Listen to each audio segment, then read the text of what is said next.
welcome and good morning and good afternoon and good evening to all of you who've joined us from many places. Thank you. I'm very excited about our guests this evening. We have Barbara Oakley here and Terry Sejnowski, and I will introduce them in a moment. I want to tell you sort of the flow of the event. Want to give a brief introduction. These two you could introduce for a very long time because they've done so much. Ask them a little question about how they got started in their program to give you some context for the work they're doing. And then they'll give us some examples and a talk. And then I have a few more questions for them in conversation about their process. And then I'll be giving you all a chance to converse with our guests also. So I want to give a very warm welcome to Doctors Barbara Oakley and Terry Sejnowski today. Barbara is an engineering professor at Oakland University in Michigan, and she has been a prolific author in the science of learning, writing many books on shifting your mind, learning new things. And also, go ahead and mute if you can, folks. Thanks. She has a very interesting background herself, having worked in the military in Antarctica, been a Russian translator, also has written things through the Wall Street Journal, the New York Times, for academic journals. So she has this wealth of experience that she obviously gained by being incredibly intellectually agile. And so it's not surprising that she came up with deciding that it was very important to use her knowledge to help people understand how to learn, as being one of the most important premises of the science of learning how to learn. And our second guest, Terry Sejnowski, comes to us very well known to me because we are in the same scientific community. And Terry, actually, I have to say personally, is one of the most welcoming people when someone comes in new to a scientific community. He always welcomes people and integrates them with other colleagues. And it's just a personal quality that I just wanted to say thank you for first. He comes to us as from the Salk Institute. He has a laboratory, the computational neuroscience laboratory there. He pretty much started the many aspects of the field of computational neuroscience. He backed into that from being a physicist and then a biophysicist. Also, switching up substantially what he's done at each step of his life.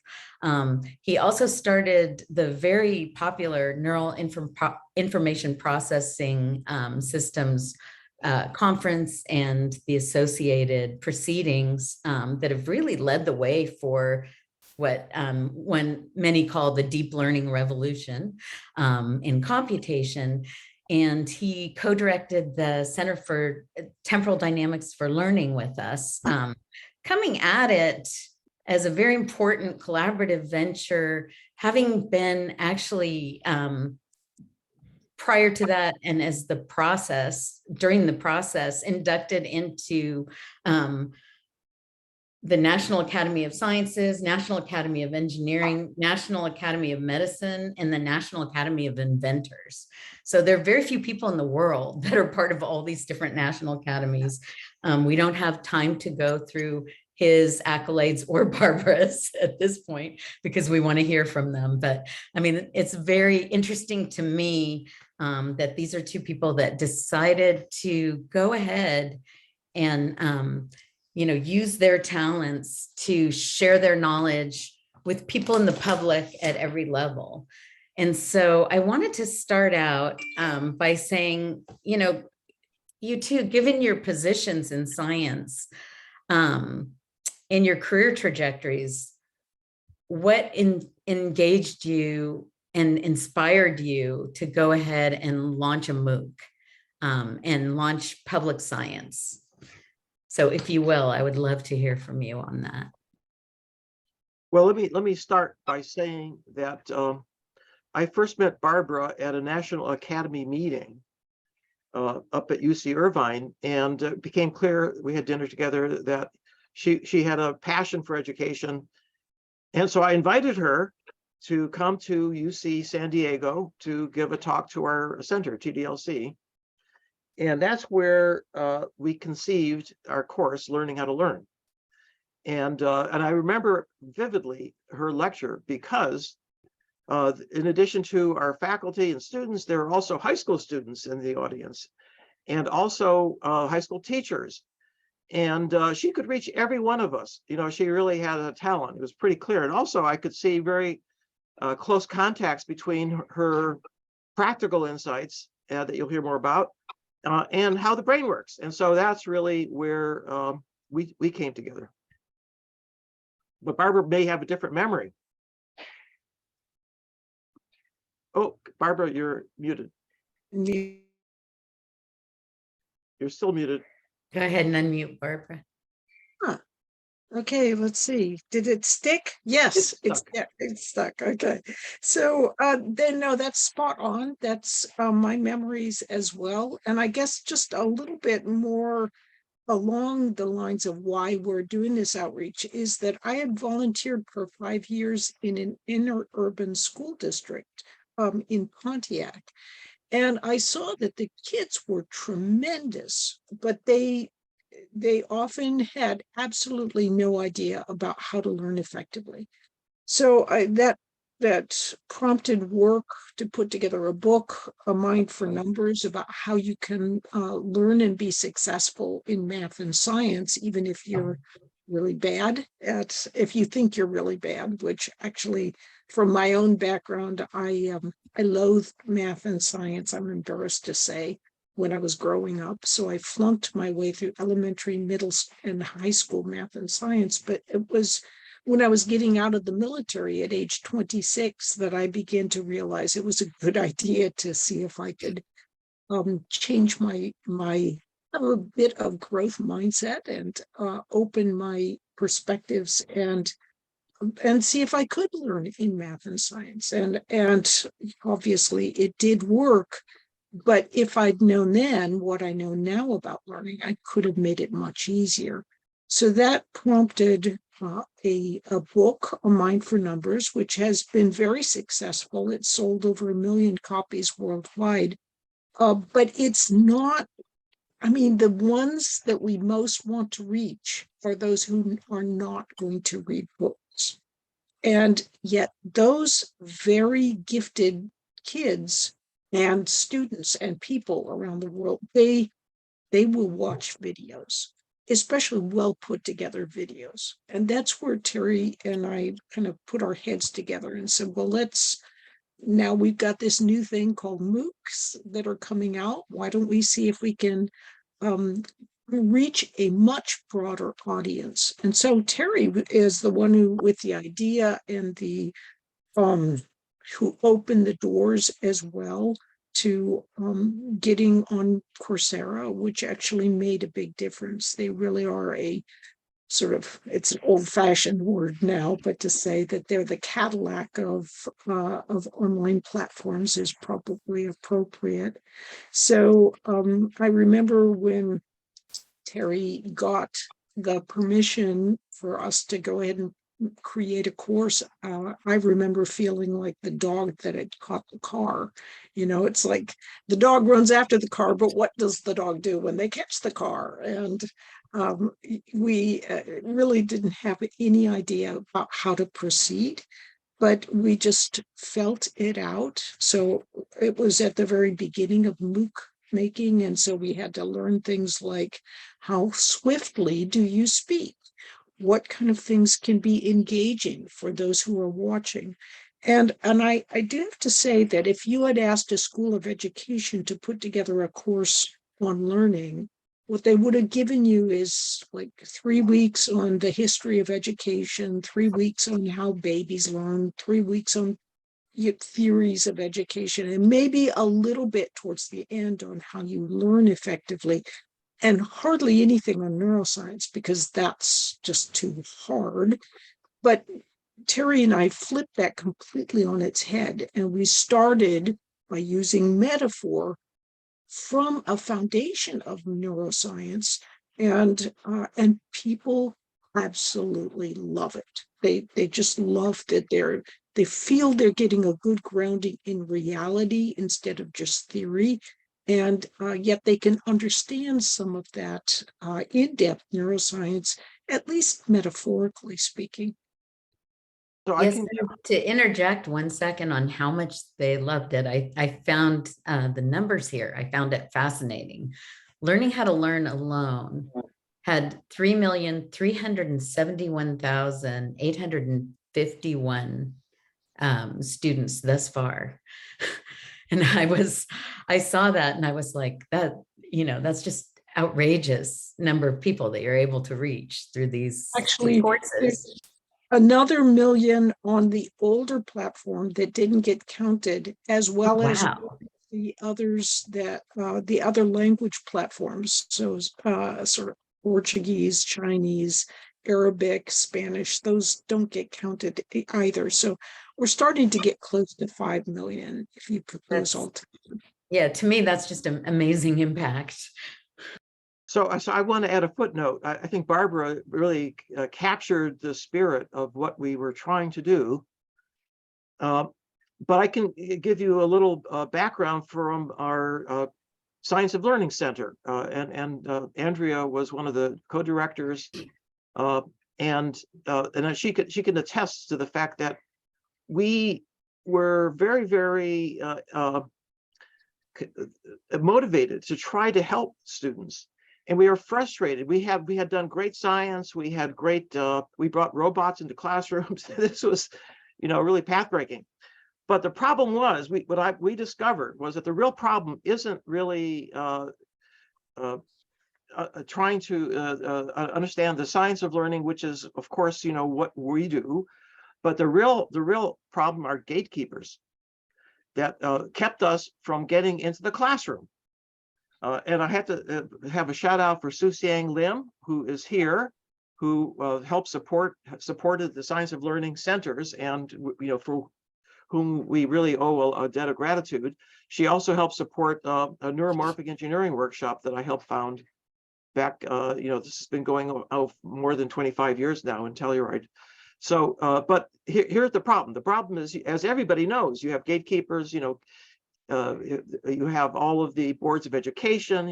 Over 10,000. You have, then you have principals, and you have unions, and then teachers, and it's very, very difficult. It's very difficult to be able to penetrate through that. And what we discovered was that you could do an end run by going directly into the home with the MOOCs, and in fact, 200 countries. This is really not just going into the home, but going into the world. So really, from the perspective of our goals, this I think was our one of the most successful efforts that we had as a center to try to reach a broader audience. Yes, you definitely took care of broader impact for us. Now, can I ask Susiang? She's here, so can we ask her just to say a few words about the centers that that helped us get off the ground? That would be great. Thank you, Susiang. So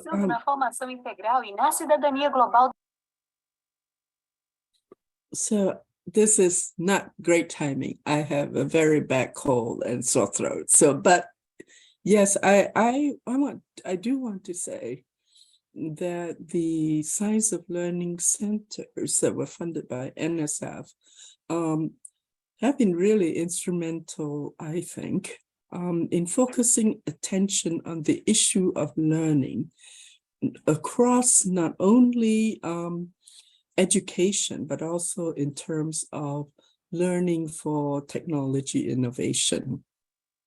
And there were 6 centers. And so the broader impacts of these large investments into science of learning by the NSF, because of the larger resources of the center, it helps foster the kinds of interdisciplinary approaches that was necessary to really better understand sort of the convergence of disciplines and the knowledge that were held within the different disciplines that can be brought to bear for a more comprehensive understanding of learning. And that is, I think, something that's very important as we think about the impacts of learning into education. We we just cannot have insights from just one discipline to sort of then without looking at a lot of other factors that impinge upon the learner, whether or not it's environmental, social, cultural, or whatever. And so this was a new paradigm for trying to get at a more comprehensive of understanding about learning, not only in humans, but other animals, and also in artificial systems. So I think the leaders of the centers, we have 6 centers, temporal dynamics of learning, we have learning in informal and formal environments, and then visual learning and visual Center for Visual Language and Learning, Spatial Intelligence Center, and then there is a center that really focuses on real-time autonomous learning, but it's not reflected in the title of the center, in the name of the center. It's a Center for Excellence for Learning in Science and Engineering, Celeste. And I hope I have not forgotten any one of the centers, but together, I hope, and also they have given rise to G-Solid. And the combined effort to use the science that are generated, that we invested in, to inform innovations in education and in other societal impacts. But in this case, we see the investments in science of learning by the NSF as an important catalyst for the inclusion of science-based findings for innovations in education. And we hope that you'll be inspired by the work of not only the Science of Learning centers, but other science of learning researchers throughout the world to take this approach to innovations in education. So anyway, if you have any questions.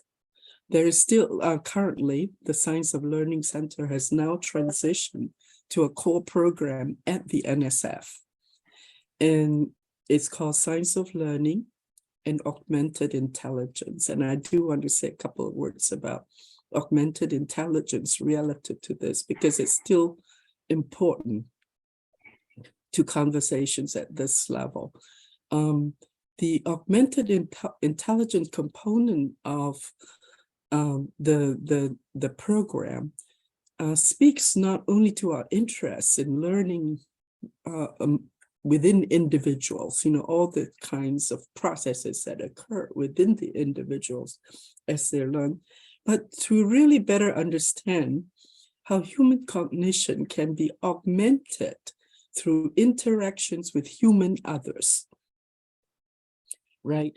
And also increasingly the reality of how human interactions are often mediated by technology, and how, so I mean, certainly, especially after the pandemic, I think the importance of technology to human learning has become, not an option, but a necessity. And also to speak to the fact that anyway, these features will we continue to welcome proposals that speak to these various features of learning and augmented intelligence. So this is sort of ad hoc, but I wasn't expecting to say anything here. So I hope. Actually, we greatly appreciate your comments. Thank you so much for popping in. I know you're not feeling well, and we appreciate it. Thank you. So it's interesting because G-Solon's been going for a while, and it's interesting to hear sort of, the history again from our starting points and sort of roots in the science of learning. So I appreciate the commentary. So Barbara and Terry, would you like to share some of your materials with us so we can see, how you approach the sort of public dissemination of learning how to learn, and you had an intriguing title, How to Hook Them.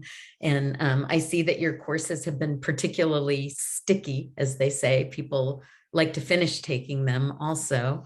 And you've used insights from the neuroscience of movie making. So I would love to see some of that. So if you will, and share. If I can, I'd just like to jump in because I want to show one of my favorite videos of Terry. Oh, no. This is, I just love this video. I think it gives a perfect example of how we're trying to convey these ideas metaphorically, but still keep as much as we can true to what's actually going on. So let's see if I can get this here, and we'll start. I'll just play Terry's portion of this video. Oops. Oh, I may have to stop just a sec. Let me just make sure I've got the share sound option on. And there we go. Okay, so here we go.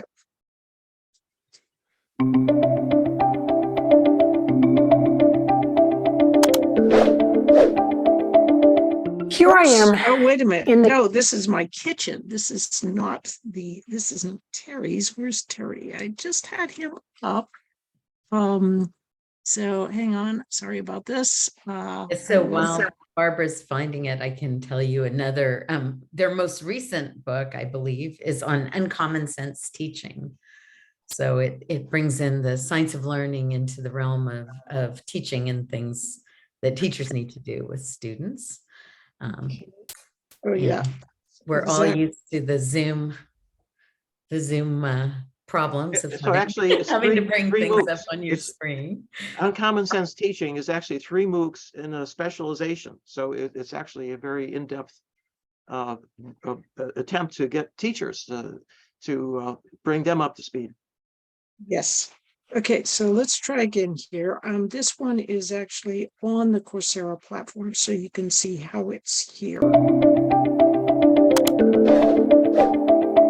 I don't know about you, but I just love watching flocks of birds. Do you ever wonder how birds are able to flock together?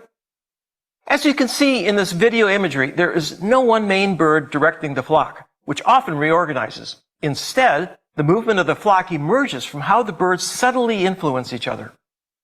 Any individual bird sees where the nearby birds are moving, and it moves accordingly, making sure it won't bump into neighboring birds. But then the other birds respond to this individual bird's movements. This leads to rippling dance movements that gracefully fill the airspace, avoiding buildings and the general environment around them. A mental model is like a flock of birds that is continually rearranging itself in the air before it might land on and influence the more fixed set of neural relationships that form the neural schema. In reality, mental models, that is, our conscious thoughts, and the schemas in long-term memory work together and therefore overlap in the brain. But the conceptual distinction is still a helpful one. But if you just think of shifting and rearranging birds as a mental model, that is, your conscious thoughts, and of the neural lattices in your long-term memory as your schema, you'll be good for the course. Ultimately, keep in mind that mental models can draw on our schemas in long-term memory, but mental models are not yet necessarily in schemas. In the end, then, mental models. So, yeah. Let's see. That's a lot of fun.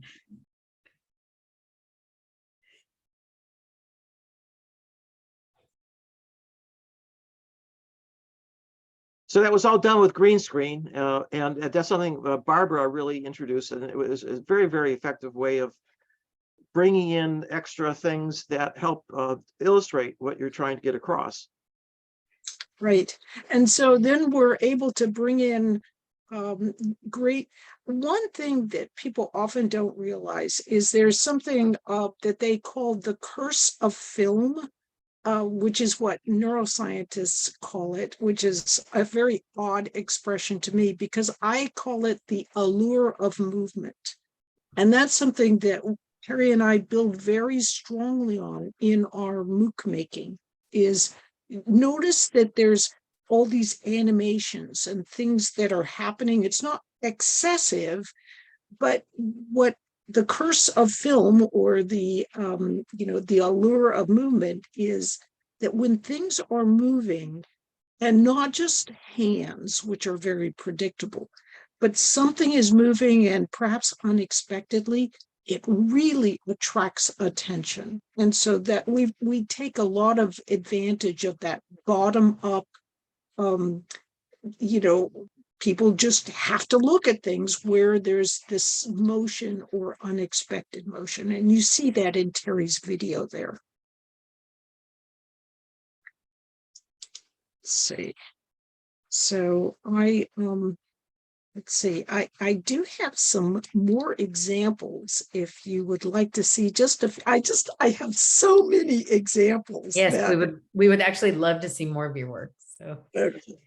And So then as this- Barbara gets these up, Terry, were you making with the bird flock, were you making the point of like neurons aligning dynamics? Well, exactly. In other words, you have activity coursing through your brain, but it's within the realm of neural networks, which have these schemas embedded in them through learning. And so that's the two different sides that you saw there, the schema and the mental model. But we relate it further in the course. We relate it to specific parts of the brain, the cortex and the basal ganglia. Here's another one. Here we go. Okay, well, speaking of the cortex and the basal ganglia, did I put that one in here? Oh, that's well, there's so many ideas. One thing that surprised me is, like, just to step back for a moment. If you look at what the World Economic Forum has presented over the last couple decades about what they thought were the top 10 skills, like in 2015, there's nothing about learning. 2020, nothing about learning. And then suddenly, top skills anticipated to be needed in 2025, learning pops up right almost at the top of the list. So I do think that the reason learning is suddenly becoming so popular is that neuroscience is helping to provide a much better understanding of, it's not like all goop up there. We're starting to really get some excellent insight from both neuroscience and cognitive psychology about why and how we can learn effectively. So what I often see, I see wonderful neuroscientists out there, like Andrew Huberman, and he will show this imagery. And unless you have a good background in neuroscience, you really don't. It's hard to see what he's talking about. So what we do is we really try to make good, simple imagery. And sometimes when we're presenting, I will joke and say, okay, here's a neuron. What does a neuron do? And then I'll say, well, this is the part of the presentation where you're going to think it's super boring because it's just the science. So let's spice it up a little bit. And I use metaphors, in this case, a metaphor of a space alien, to help present the idea that what neurons are really doing is sort of reaching out with their hands, so to speak, and tickling the toe of an adjoining neuron, the dendritic spine. And in this way, they're sending signals that pass from one neuron to the next. I have an animation with the neurotransmitters, but it really isn't that essential. So in essence, what we try to get people to understand is that learning means creating links in long-term memory. And if you don't have that information in long-term memory, for example, many people have been told for the last 50 years that, oh, it's not important to have anything in long-term memory. You can always look things up, which is, there's nothing further from the truth in that. And of course, practice helps make those neural connections stronger. So I'm showing, we show this in a metaphorical sense, but people can really get the main idea, which is that practice really does help build and strengthen those neural connections, which makes it easier to draw those ideas from long-term memory into mind. And this also helps people better understand key ideas like retrieval practice. And notice we've got initial learning creates sets of links, but they're very weak. But each time you retrieve, you are actually building those sets of links. But notice what this animation is also doing. So if we look, what you hear from people is active learning is where it's all at. It's always active learning.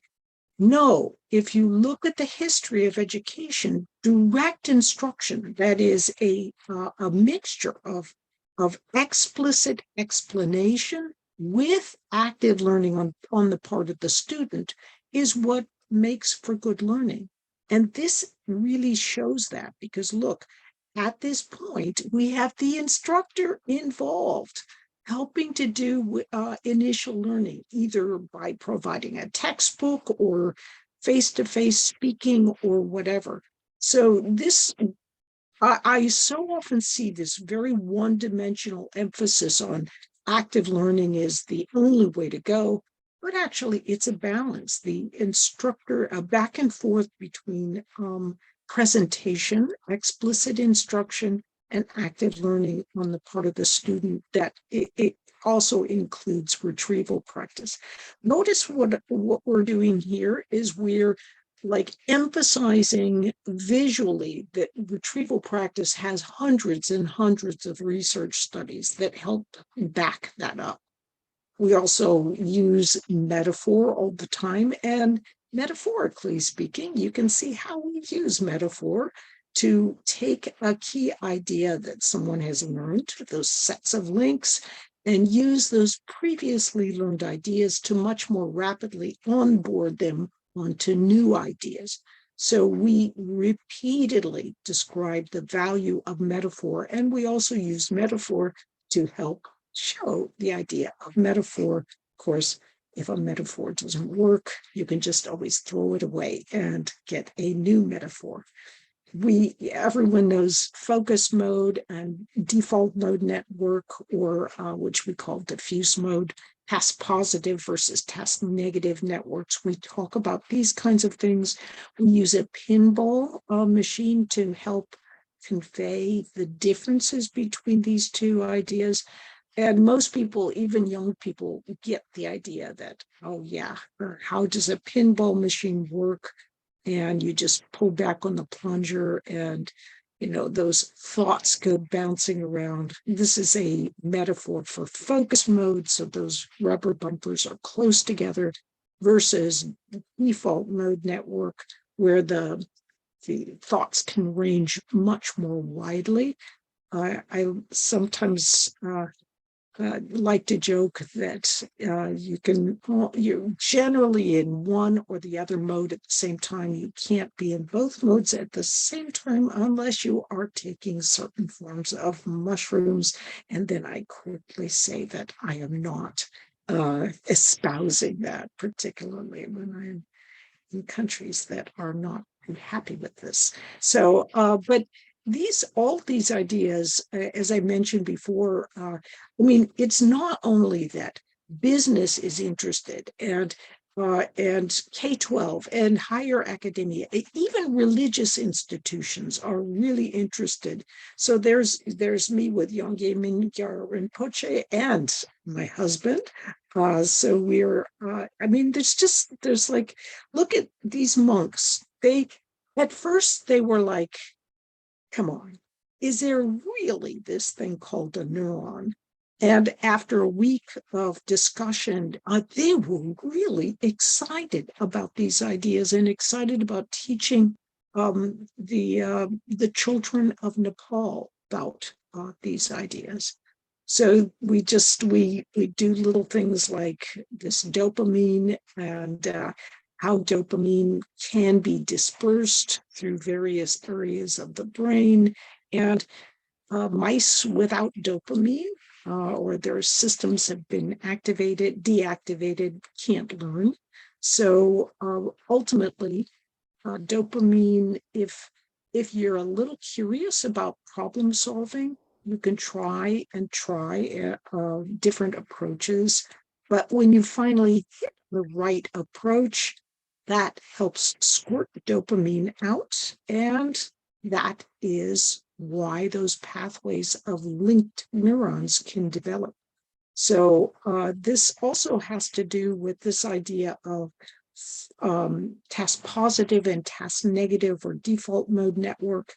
If you are curious about something, that actually can enhance the focus mode and help people focus in on what you want them to focus in on. And almost literally, research on neuroscience shows the sort of the background, the other peripheral kinds of things have less. It's almost like they're dimmer in the visual fields, but also this getting students curious helps them to actually suppress that default mode network that leads to the mind wandering.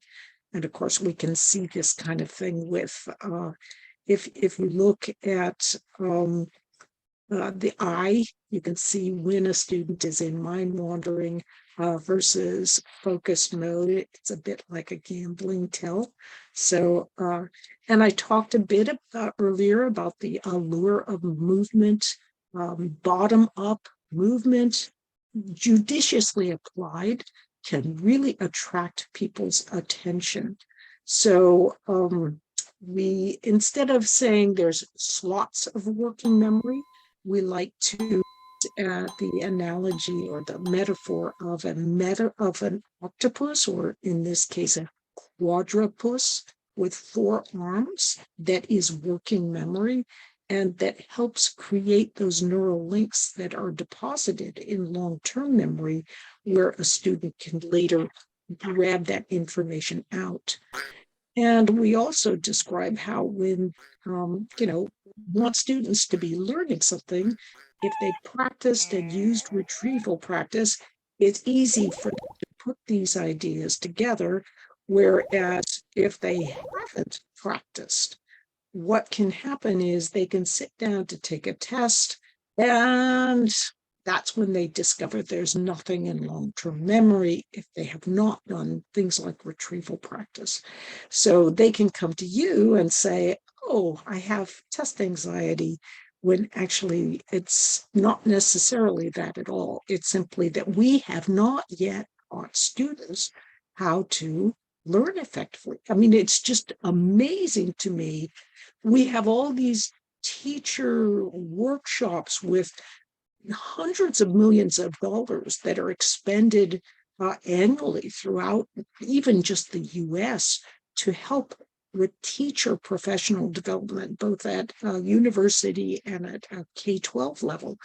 But we put virtually nothing into student learning, which is really where it's all at. And businesses understand this, but it isn't really that somehow it's not the case in the educational facilities that you would think would understand it the most. So we talked a little bit about movie making and mental models. Those thoughts can help form mental models, and they also help build long-term memories in schema. So we use like little analogies, like instead of, or animations, instead of having a bunch of neurons and drawing them, that's pretty hard to do. large scale. So you just use dots instead of those neurons. And you have lines connecting them. If you have stronger connections, you can just have those be thicker lines. And all of this helps with building neural schemas. And then ultimately, those schemas are what we're hoping students will strengthen as we are teaching. And of course, schemas develop about all sorts of things, whatever they're learning, whether it's Japanese, chemistry, biology. This person clearly doesn't know much history, but they've got pretty good geography and geology. All of these schemas involve subjects in school, but of course, schemas can develop about anything, not just book subjects. How do you greet a person within your culture? Ultimately, all these schemas combine together to form your identity. And that has quite a bit to do with your own internal motivation. So if you think you're not good at something, you can avoid doing it, even if you could actually build that neural schema quite nicely. We'd love to be able to just hop into our students' brains and their schemas, but the best we can actually do oftentimes is to simply use our own gestures and our own excited enthusiasm in order to help onboard students, get them excited about whatever we're doing. In fact, you can see Terry here, and then I'm going to be wrapping right up here. So this is just your whirlwind overview of a few ideas. So here's Terry again. In week 2 of our course, we described what neuroscience at the movies expert Jeff Zaks has dubbed the mirror rule. This is when the whole brain becomes involved in subtly mimicking what we see others doing. It's almost like a dance team on one side of the stage that watches and mimics the motions of the dancers on the other side. As we saw with gestures, this mirrored neural activation can help us access our neural schemas for understanding the world. For our purposes, a particularly important aspect of the mirror rule is when we mimic facial expressions. Facial expressions seem to be particularly good at tapping into the network of neurons involving our emotions. So Terry's just kind of talking about how can we reach inside those schemas and get students to start tweaking them? Well, using in part that very large mirror-related system. Of course, it's mirror neurons. I do have to say we have lots of fun in our MOOCs. Humor is incredibly important. So here's just a quick little snippet of me being the straight woman as our co-instructor, David Joyner, who's the executive director of online education at Georgia Tech, is the not straight person.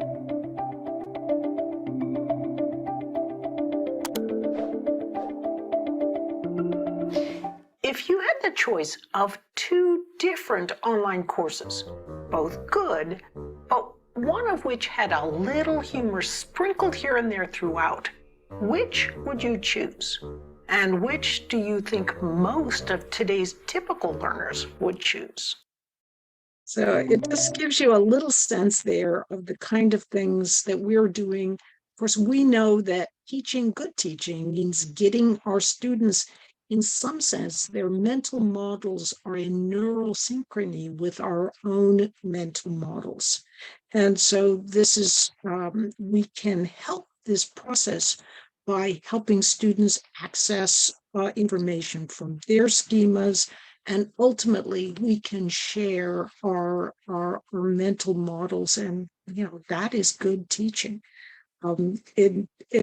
Having students working together in teams, there's a lot of social learning that can take place as they are trying to develop their own mental models.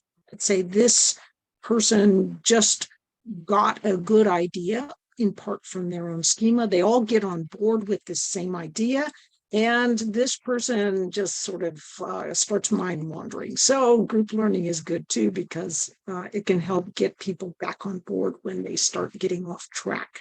So these kinds of nice animations can really help communicate ideas in a way that I think is powerfully effective.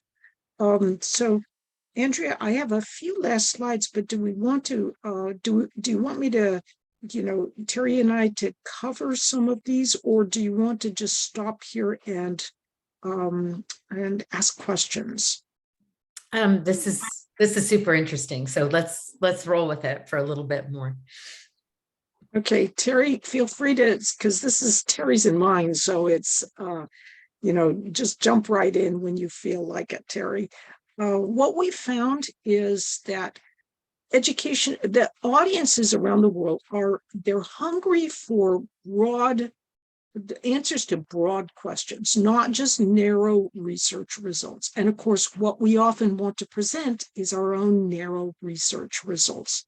So, just be aware that audiences are often looking for broader results.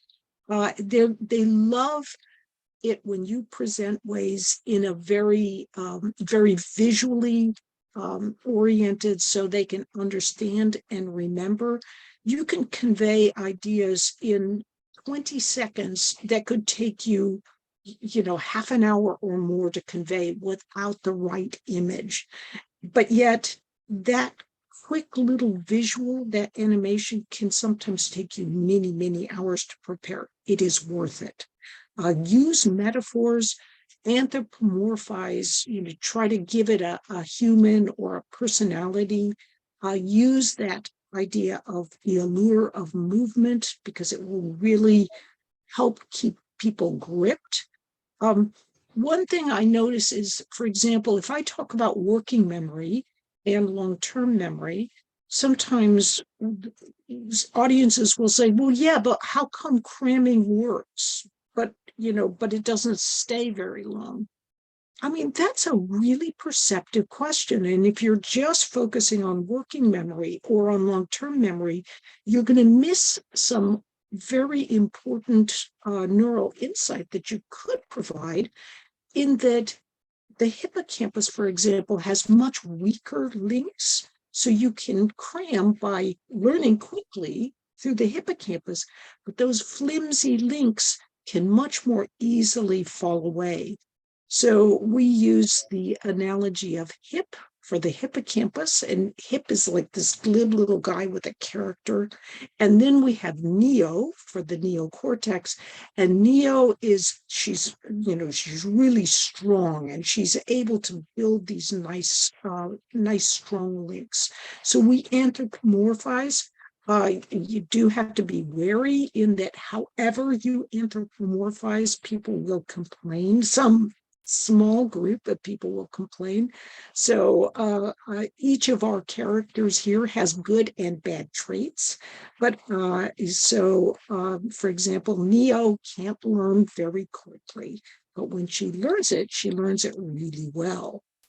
Hip can learn very quickly, but he's pretty glib and he forgets. So what people will focus on is, of course, what they want to hear. And so sometimes what they expect to hear is something that is not what you're actually saying at all. A typical doctoral program, you get information that is, a lot of information about a very small area. But what audiences really want to know is the broader impact of what you're talking about. What are the practical insights? I think sometimes it's a little tough. Terry is one of the many exceptions to this rule, but in general, slower learners like me forget. They have a differing bath of neurochemicals that mean, for example, I will learn something, I will forget, and then the next day I have to relearn it.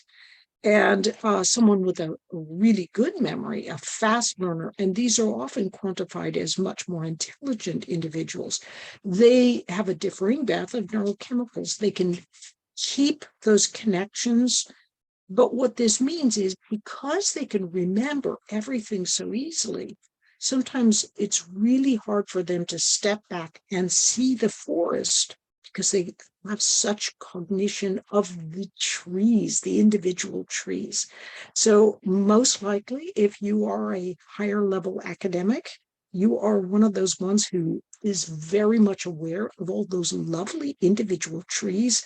And so it takes actual effort on your part to step back and say, yes, but what are the key insights? What practically useful can we get out of this? And so I think that if you prepare online materials, it can give you powerful animations that you can use for all of your presentations, ways of conveying things in a simple way. One thing that Terry and I do is we share these kinds of like what we prepare, these animations. So for example, if you would like this PowerPoint, I can let's see, I think Andrea may have it, but in any case, Andrea will be glad to share, or we will be glad to share. And because if you're really trying to help people learn, they love it when they hear that you are so passionate about it that, it's not like the secretive stuff that you've spent lots of time preparing and you're going to keep, but actually you really do mean it when you want to share what you've done with the audience. So oftentimes I notice that we compartmentalize who we research, or what we're researching and who we present to. So sometimes people will be like, they specialize in business or in higher academia or in K-12, or they talk to parents. Actually, all of these organizations, even religious organizations, a lot of what is done in cognitive psychology and neuroscience, it's relevant to everybody.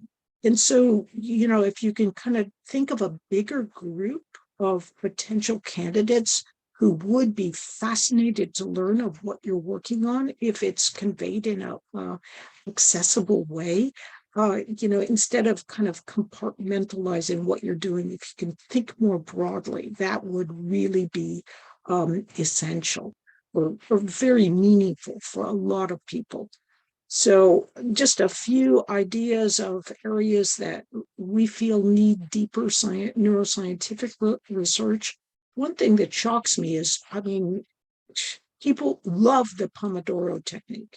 There's virtually no neuroscientific research on the Pomodoro technique. And yet, hands down, it's one of the most popular. Procedural and habitual basal ganglia learning system. We have a lot of information about that we share. And I think that the differences between those ways of learning are something that we feel could be really helpful for people to know more about and for researchers to dive more deeply into. So there's lots of stuff coming out of the neuroscience of movie making, related to attracting people's attention. In essence, there's gold in a lot of neuroscientific research that's simply not being translated for greater audiences. So with that, I think that gives a quick overview of what Terry and I have sort of concluded, and a brief sense of some of our main, the ways that we like to convey ideas. So I'd like to respond to one of the chat questions about how can they in their institutions develop high quality educational videos. So Barbara was responsible for the green screen, excuse me, as I said earlier, and all the video techniques. She did it in her basement for $6,000 and for learning how to learn. Now, what you saw just recently now is we've engaged the professionals to do this, but it's still something that is within grasp. It's not with the software that's available today. It's possible for anybody with a good fast computer to do graphics, and there. If you probably have students know how to use that software, so they can help you. You don't have to do it yourself. Now, I also want to point out one other thing, which is that Barbara talked about fast learners and slow learners. Well, I've noticed that as you get older, you get slower. And in fact, a lot of our learners are from the older segment, not the young students, but the ones that are perhaps wanting to learn a new skill, and they can't go back to school, but they can take a MOOC. But if they're not as good as they were at learning, then taking our course gives them an advantage.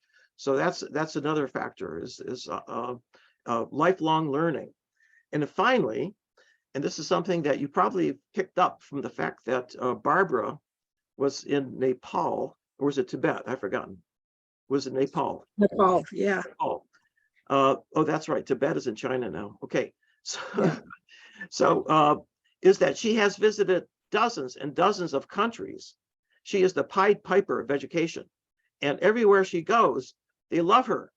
And she really gives. I mean, you saw little snippets, but she really is able to very enthusiastically, get the audience, involved in thinking about it. And she has materials. The books that we produce have very detailed class schedules and practical hints that help teachers, for example. And this is something that is, I think, a real treasure for the educational community, is that there are all these materials now that are available.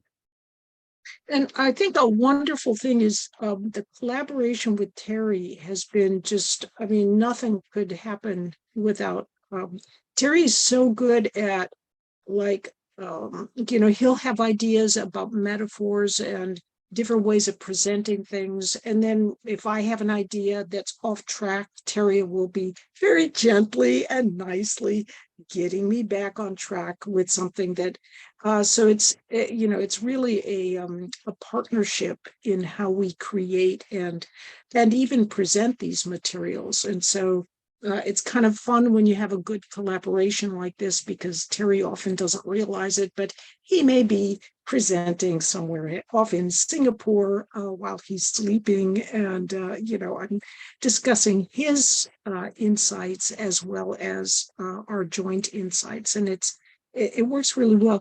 But one thing I've put into the chat is the course on how to create good online teaching materials. That might be helpful for the institution. Oh, that's wonderful. Thank you. This was fabulous. Thank you so much. I have a couple questions also. So that sort of interleaves with your conversation. So I think one of the hardest things as a scientist, when you're going to talk to the public, is about how to decide. You must take liberties with the science. And so how do you make those decisions? I think that's one of the hardest things. I noticed there's some very subtle things you do with your language that make things more or less correct, and they provide certain impressions. Like I noticed that Terry was careful to talk about the neurons that support emotions, not the emotional pathway in your brain, these sorts of things. So there's certain ways to take liberties, certain language to use that sort of keeps you a little more faithful to the science.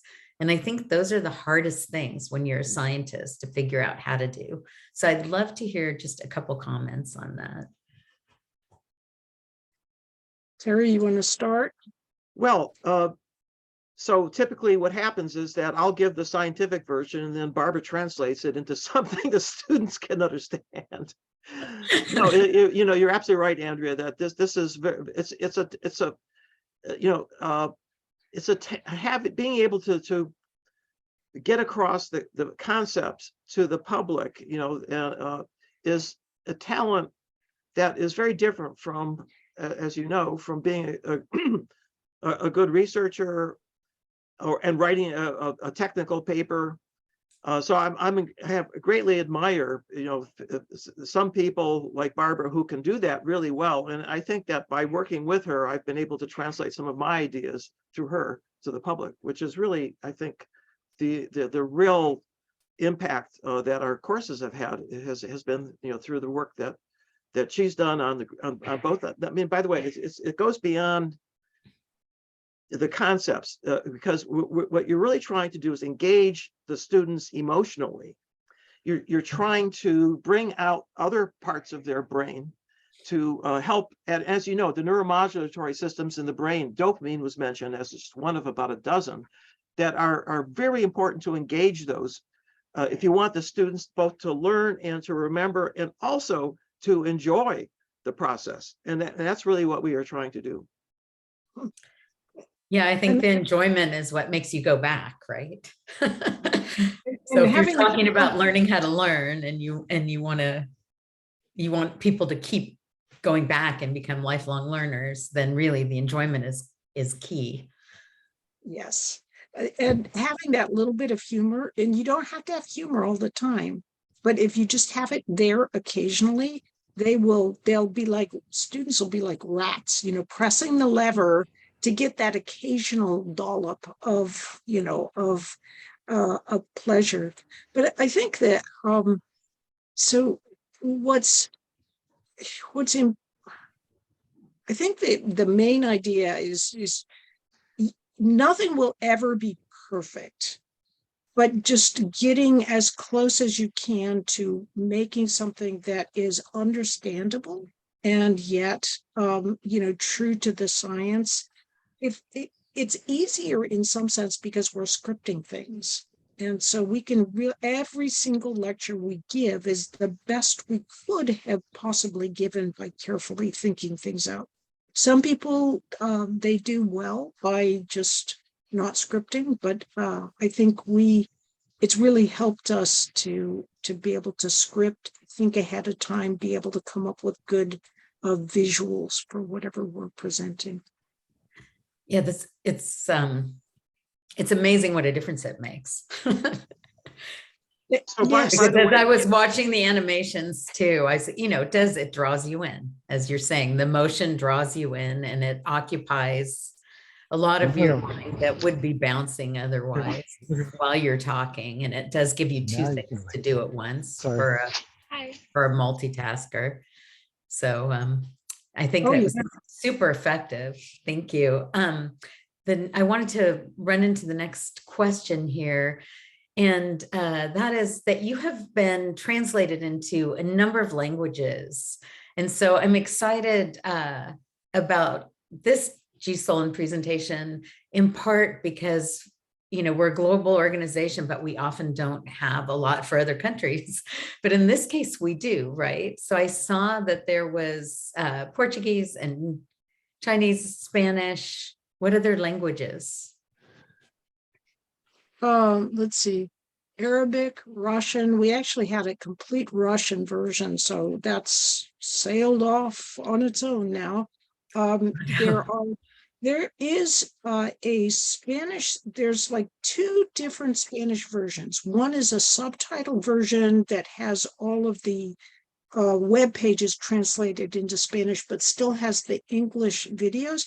And then there's a completely different version in Spanish with Spanish speaking stars.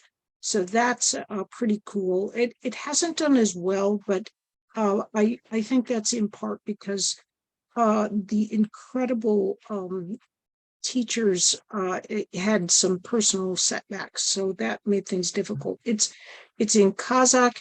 In Chinese, one thing that is quite interesting, if you have an interest in these things, is that Coursera struggles to present information on their MOOCs in China because the platform often goes down, and then so it's very sporadic and difficult to access because of the Chinese Great Wall. And so our course is actually available in Chinese in mainland China because we work with individuals, and because Terry and I own the copyrights for the original course because we had produced it. And it was made at an early stage, so Coursera didn't lock us into everything. And so that means that we actually have the copyright to the course. So, Terry, I didn't mention that Vietnam is going to be producing Vietnamese talent versions of the course. They're working on a Thai version as well now. And one thing I can do is I can send you, there's a collaborator of ours, Kenzan Chen, has put together a paper on how he created the Chinese version of Learning How to Learn, which has 3 additional hours in Chinese of him. He's a teacher of pedagogy, along with one of China's leading neuroscientists, Mu Ming Pu, who's a friend of Terry's. And they added 3 hours to put it into a Confucian context for learning. And so the course has actually won the top MOOC in Taiwan, and of course is widely available through China. Oh, that's really I want to add something that to Barbara's list, which something I hadn't appreciated. So in our original Learning How to Learn, Barbara used the metaphor of zombies, that, you know, if you're having trouble learning something, just don't knock your head against the wall like zombies do, but, you know, take a walk and do something else and come back, and you know, and you'll see it more, it'll clear a little bit more clearly. And it turns out that zombies are a really negative cultural thing in China. Who would have guessed? It's really hot. In America, in high school, apparently zombies are a big thing. But, and so, you know, some things don't translate culturally. So you have to be very, very careful. The other problem I've discovered is that when they have actors come in and play you, you know, I'm a little taken aback. The Russian actor was overweight and, you know, not exactly the image I wanted to portray, but, you know, he was a good actor. So that was what was important. Yeah, that's exactly right. Let's see, I'm going to. Well, it seems like good content wins, right? So you were saying, you know, you can do these wonderful animations even with low cost. You can have the actor that doesn't quite portray you correctly, but still, I think good content wins overall, right? Absolutely. I think that's the message here, is the content. It was no fair though, because the woman who played me, oh, she was totally awesome. She was like better me, a much better me. And so I kept looking at her going, God, I wish I was that good of an actress. She was really good. But interestingly, they made so when Terry and I allow people to create courses, we're very, very open, so that people can feel comfortable that they can translate it into local, ways of thinking about things without us sitting there micromanaging whether they got the right metaphor when we don't even understand that language in the first place. But so I was so surprised. So there was let's just say it's an unnamed language. So they created a version, and it's a top university in that country. They created their own language version of Learning How to Learn, but they did it in a way that was not sequential.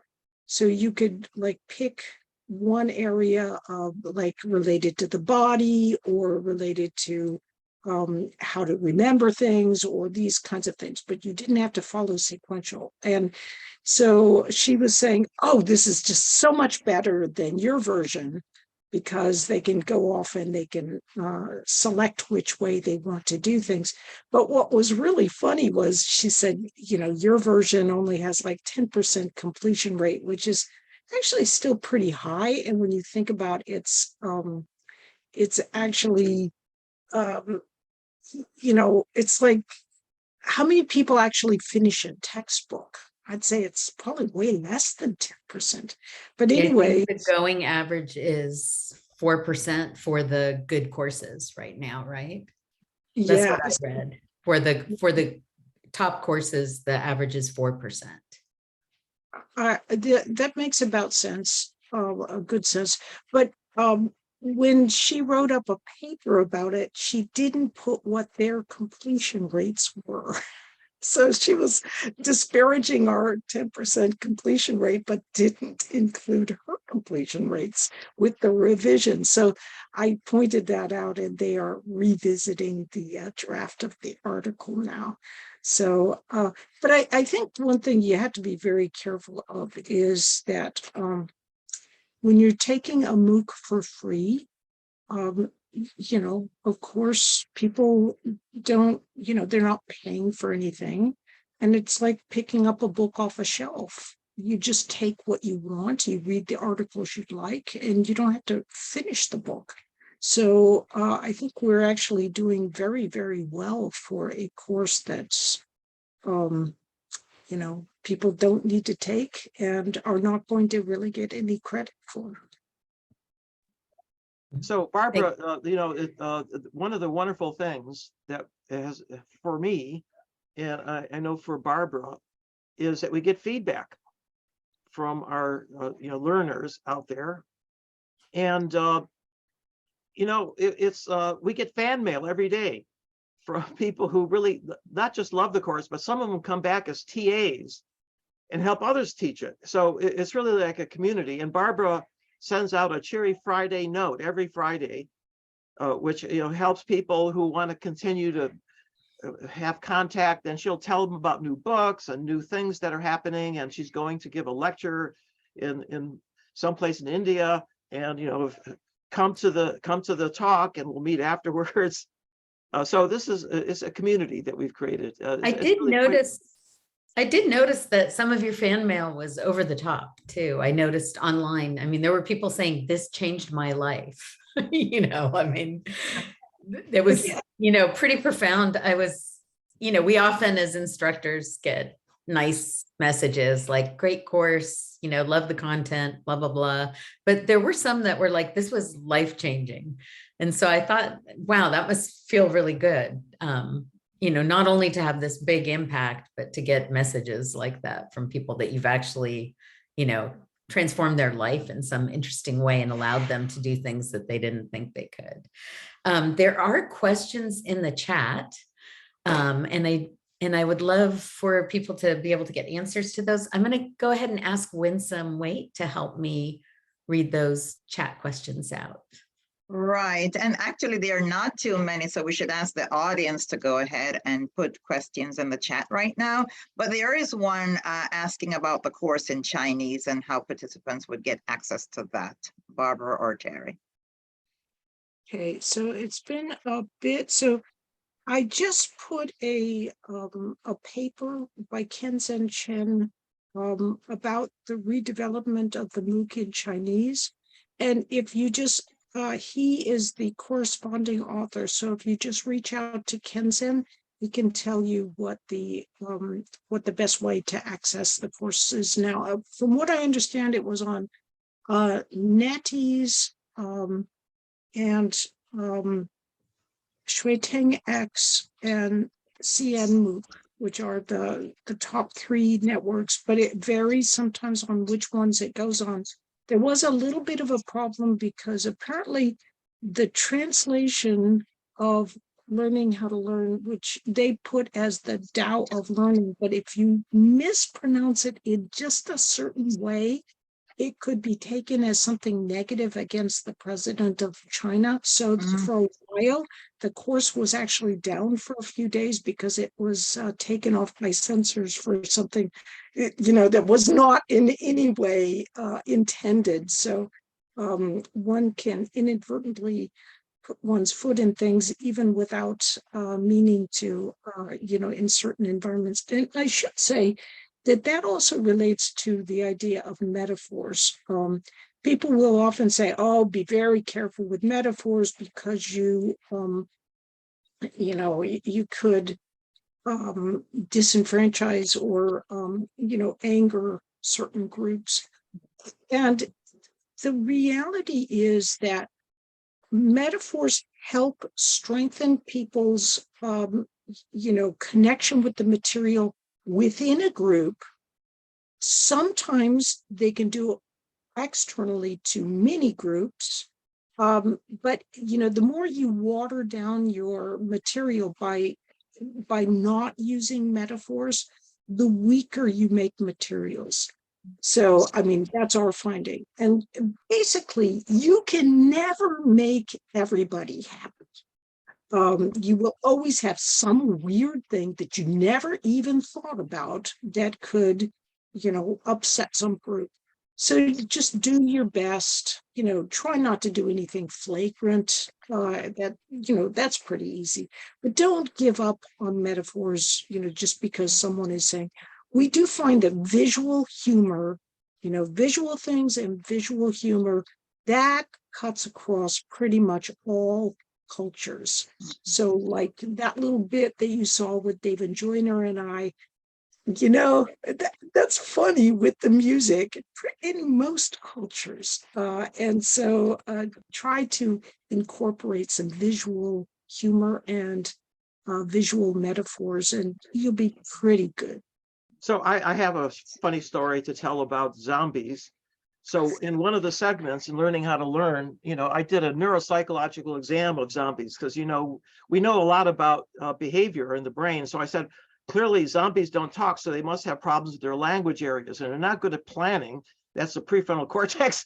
I was explaining something about the brain and in a humorous way.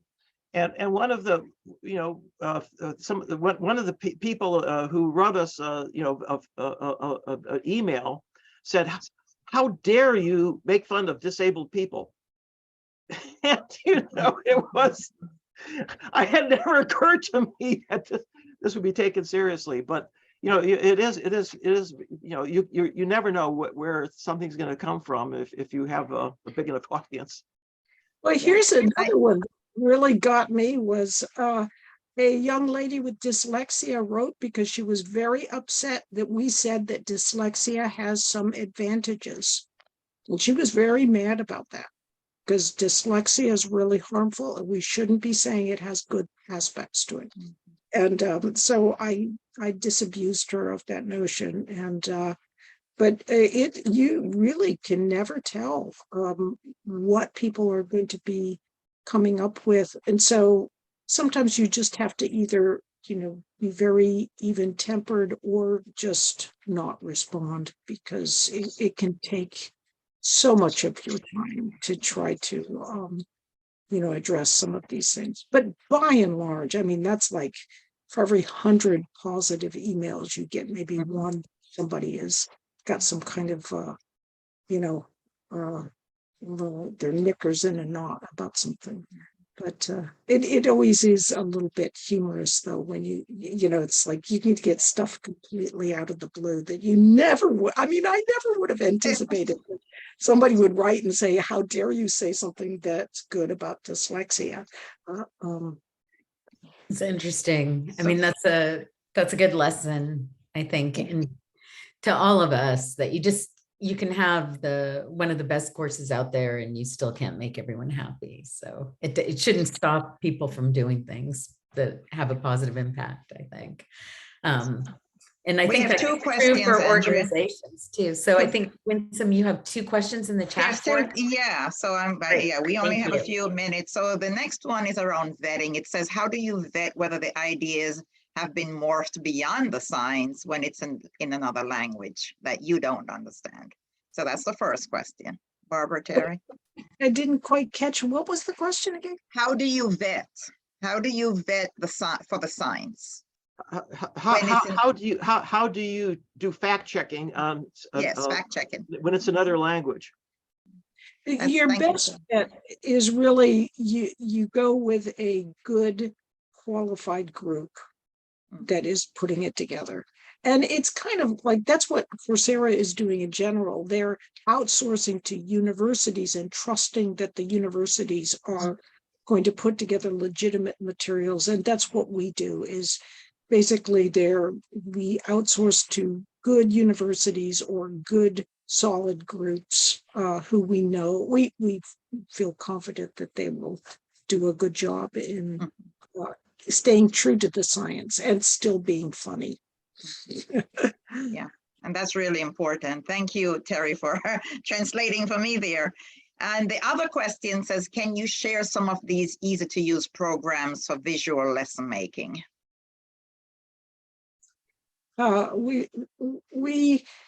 So there's no such thing as a super really easy to use program for advanced video editing.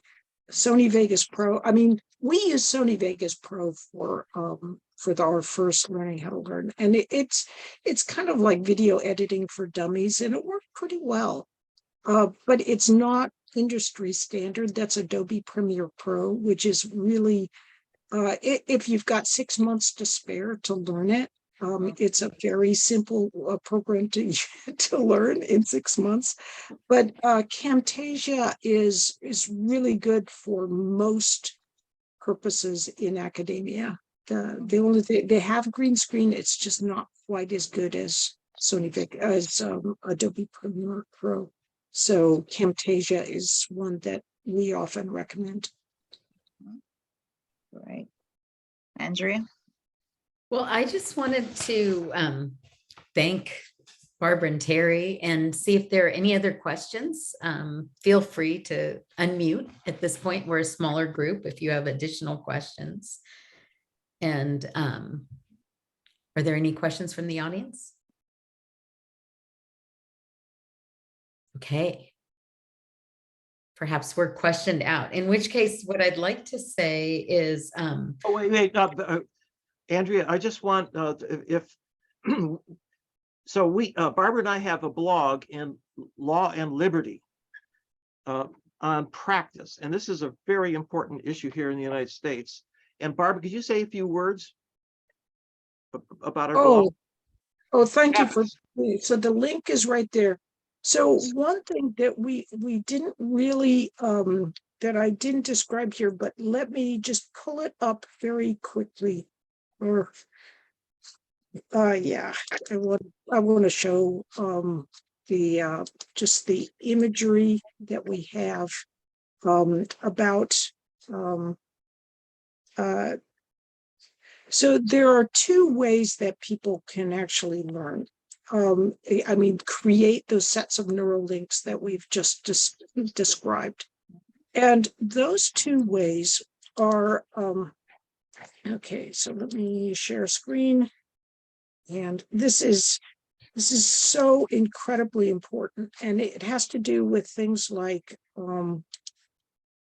why, how you learn a foreign language and why just learning in general. Let's see.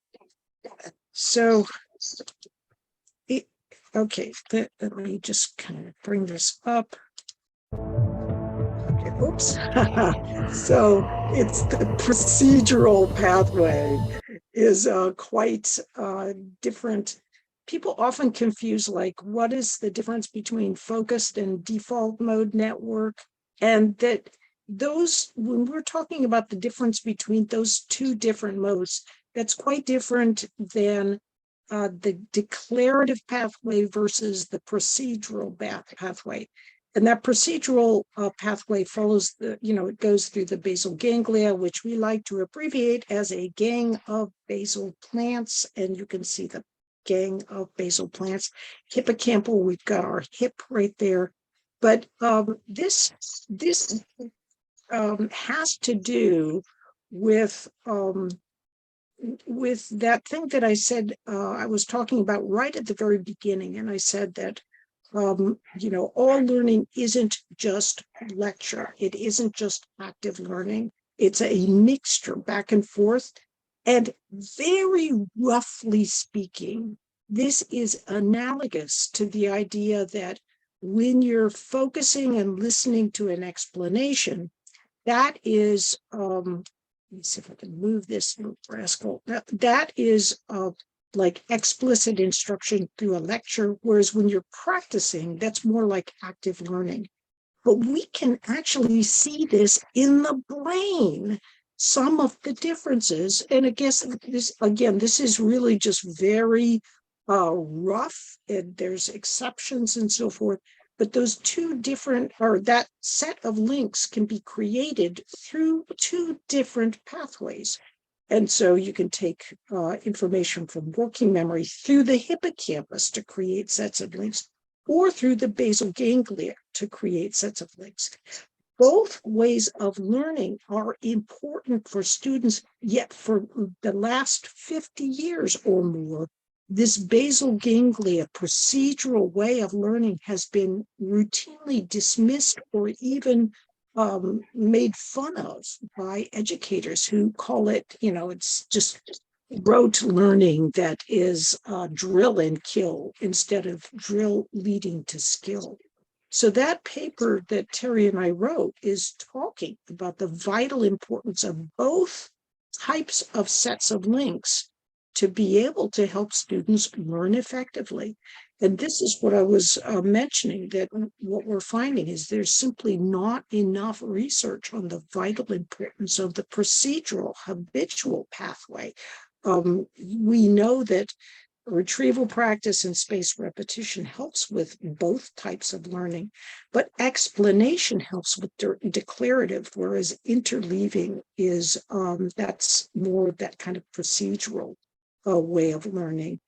And we have this wonderful little animation of how do links become procedural?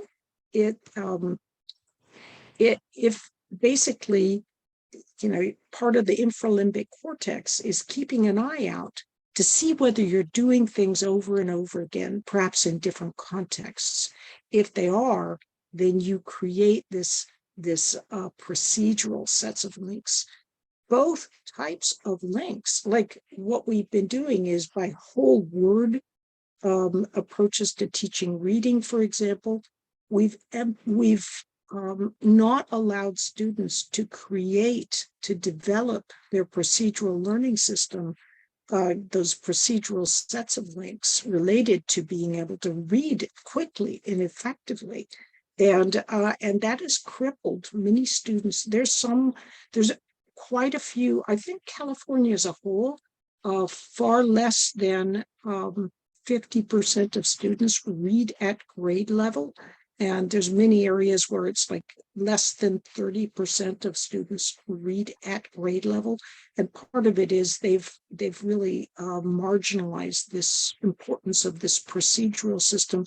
And don't even get me started on how this applies to learning in math and science, math in particular, where the idea that you don't need to learn the multiplication tables, for example, means you don't develop that procedural number sense. So that paper that Terry and I, it kind of goes into how that has all been, that incredibly important learning system has been marginalized and demeaned. And neuroscience, I think, will help bring it back to its proper place right there on par with declarative learning. Yeah, I think that's a very interesting point. And I think what happened, and I could be wrong because it's been years since I've taught, secondary school as opposed to higher ed.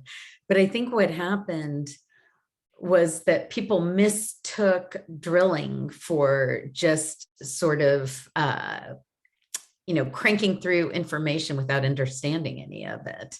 And then it got dismissed. Like, you don't want to just drill, you need to have conceptual understanding. But the whole idea of a procedure sort of got dismissed also, because you're actually going through the motions from a simulation point of view, sometimes physically with information and sometimes with just the information itself.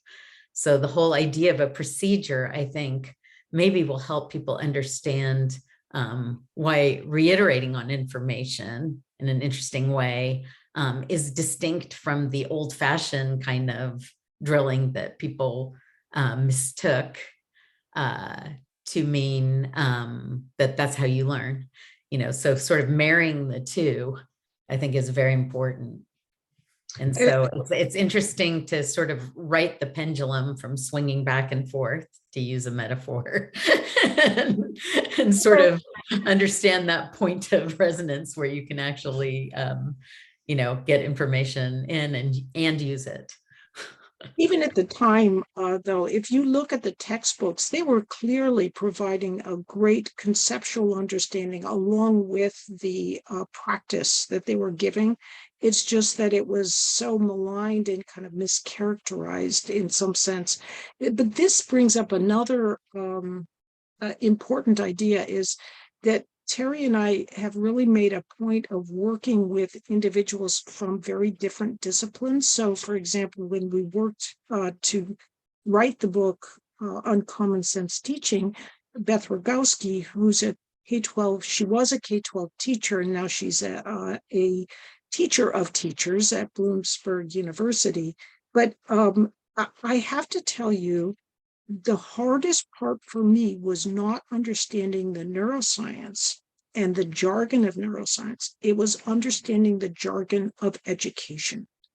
And teachers will often say, oh, it's so awful. They have all this jargon in neuroscience and so forth. It's just like, you've got your own jargon, and procedural was exactly what caused weeks of angst, because the word procedural learning in education means the opposite of what it means when you're talking from a neuroscientific basal ganglia.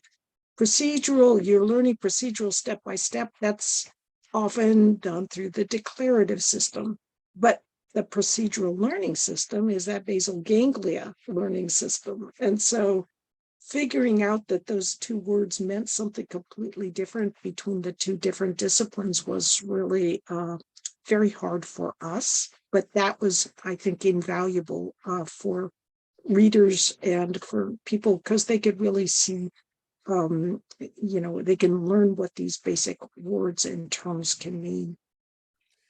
Well, thank you so much. I think those are all really important points, particularly trying to bring some balance for what it means for an organism to learn, a human, an animal, any organism in a social setting, in a cultural, embedded in a system, that all those different aspects of learning are very important to getting any kind of retention too. And to having enough information in your brain to use to create things, even you must have, something in memory so that you can work with the information. So I think you made all those points in such a nice way, and really enjoyed your webinar. Thank you so much for taking your time to join us.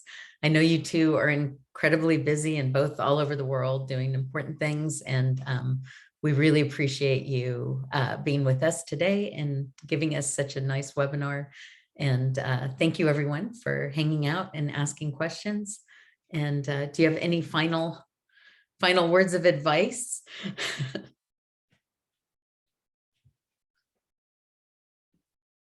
Oh, Terry, you're on mute.